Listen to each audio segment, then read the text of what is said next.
Go Fantastic. ahead, Ken. Thank you very much.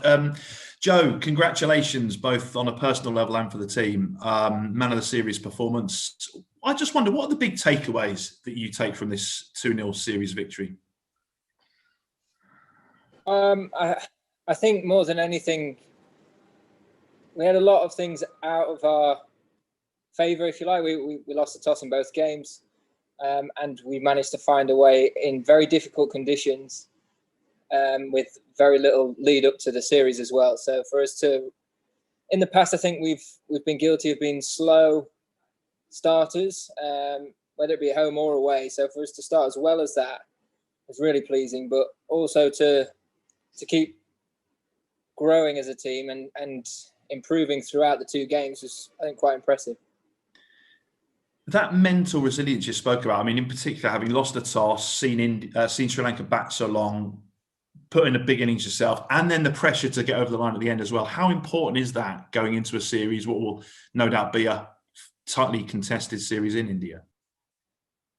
Yeah, I think it's hugely important. I think for me, the most impressive thing from this week was, for a large proportion of it, we were behind the game and we were chasing the game, but for us to stick in first innings to hold the game for as long as we did and make it very difficult for them to get away from us was very impressive.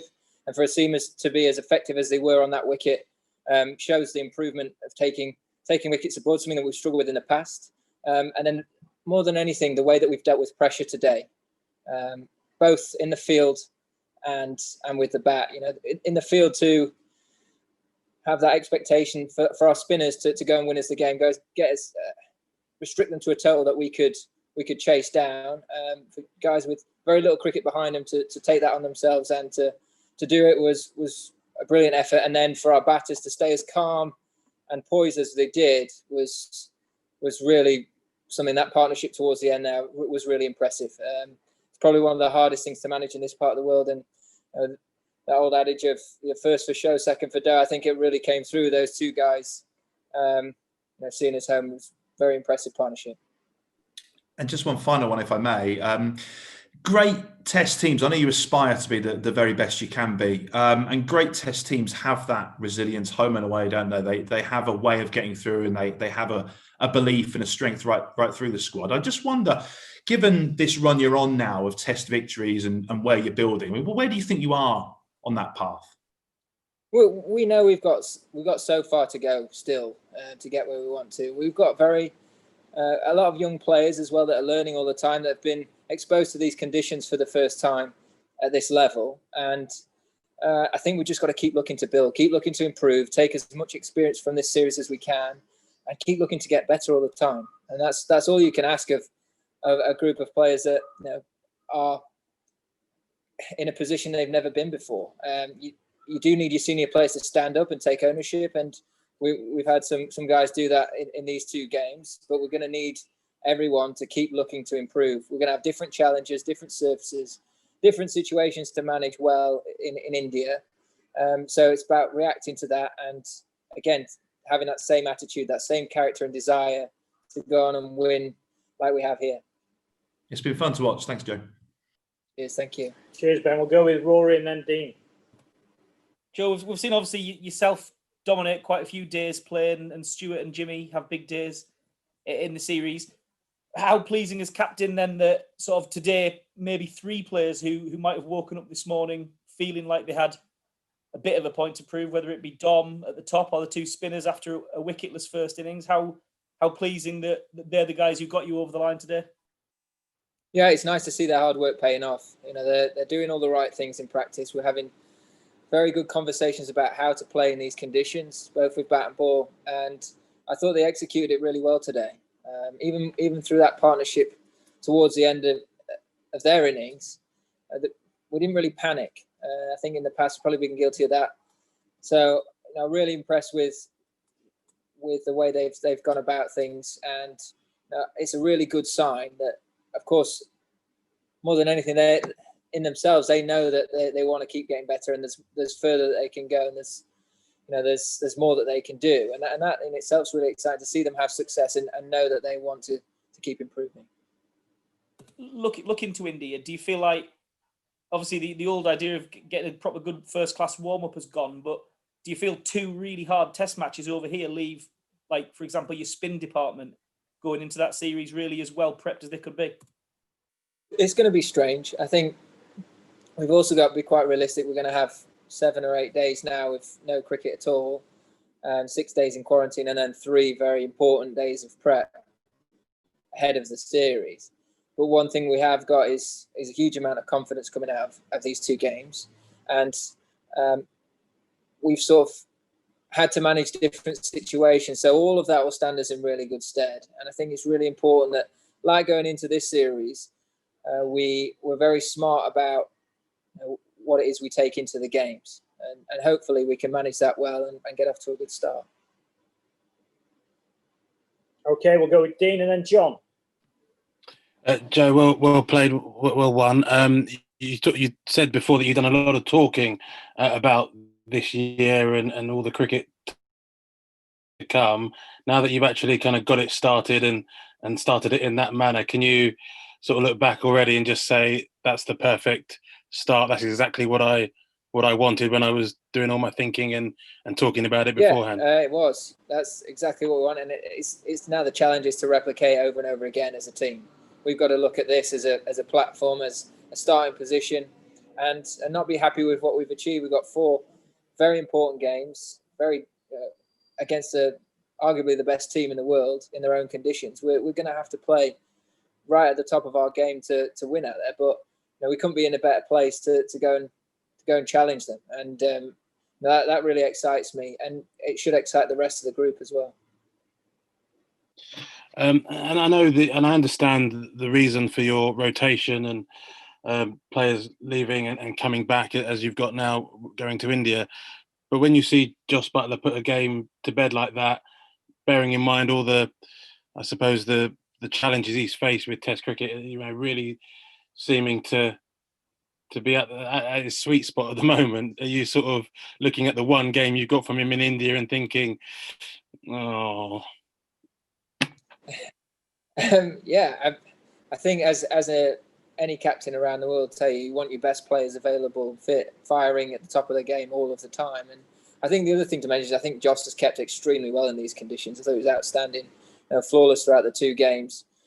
So huge credit for that too, as alongside his runs and the way he dealt with the pressure today. But as mentioned, you always want all your best players there as often as possible. Unfortunately, because of the world we're in right now, it's not feasible, and we have to manage that as best we can. But he's still got an opportunity to affect the series, and I'm sure he'll be desperate to carry on the good form. Cheers, well played. Cheers, thank you. Okay, John and then Richard Gibson. Joe, hi. Dom Sibley's just been on TV talking about his series, saying until today he had a bit of a stinker, and he actually started to doubt himself against spin in these conditions. Is that something he'd spoken to you about? Yeah, I mean, as a whole batting group, we've had lots of discussions about how to play spin in these conditions, how that fits in with your own individual games. And I think more than anything, it's testament to the work that he's put in to figure out his own method on a 4th day wicket, very extreme conditions, to see us across the line in a high pressure environment like that is really impressive, especially off the back of a couple of low scores. So it just shows, like I say, that I think one of our biggest traits and best strengths is the character in the dressing room, and the guys to stand up like that off the back of the scores that he's had is he deserves all the plaudits he gets. And if I may, it's now 5 away wins on the trot. First time England have done that for more than 100 years. That's it's not been the case a couple of years ago, winning away from home, but that's pretty impressive, you must think. Yeah, it's progress. It's definitely progress. As I mentioned before this game, we have in the past struggled in away conditions. So for us to be able to turn that around, find ways of consistently taking 20 wickets is really impressive. It shows the skill levels of our bowlers, and the plans that we're putting in place are working. And we've got to keep continuing to strive to do that. And similarly, we're now more consistently banging out the template that we talk about all the time. And the more consistent we can get with that, the more success we'll have. It's pretty simple in many respects, but the guys know we're very aware there's so much further this group can go, and we've just got to stay hungry. We've got to keep looking to get better. Thank you. Okay, Richard. Joe, apologies if this was asked earlier as my audio's been playing up, but what did you think of the match position at the start of the day, Joe? Where did everything in place? I think it was imperative that we tried to get close to them. Unfortunately, we weren't to get too close to them, but from that point onwards, the most important thing was about how long we could hold and squeeze the game. If we could dry out the boundaries, if we could make them go for long periods of time where they weren't scoring freely, we were going to create chances within outfields. I think we managed that very well. I think there was a period where we had 15 overs or 13 overs without them scoring a boundary, and off the back of that, we created a bit of chaos, and that's exactly what you want in these conditions. And in this part of the world, something that Sri Lanka themselves are very good at, and they've been very good at for a number of years, especially at this ground. So it was really impressive for us to execute that as well as we did. And then, to restrict that score, I was thinking 220. I'd be very happy with 220. I think we had the ability to chase that down on that surface. So, but even still, those chases are never straightforward. So to see the guys go about it how they did was very impressive. So Okay, anything more last than question 220 would have been a bit of a challenge. That was just my own observation. I'm not saying that we wouldn't have been able to do it, but that was sort of what was in my going into the day. That was the perfect scenario, if you like. That's what we were striving for. Thank you. Okay, Thanks. last one from Tommy O'Callaghan. Go ahead, Tommy. Hi, Joe. Congrats on the win. Great all-round performance from you. How does a win like this away from home lift your mental health as a group, especially given that you're being confined to hotels and in some sort of bubble for a year or more? Yeah, I think when it always is easier when you're winning. And the one thing that we've got is as a group of players that care about each other, and we'll constantly look after one another. There's a very good environment that we have within the dressing room across all three teams.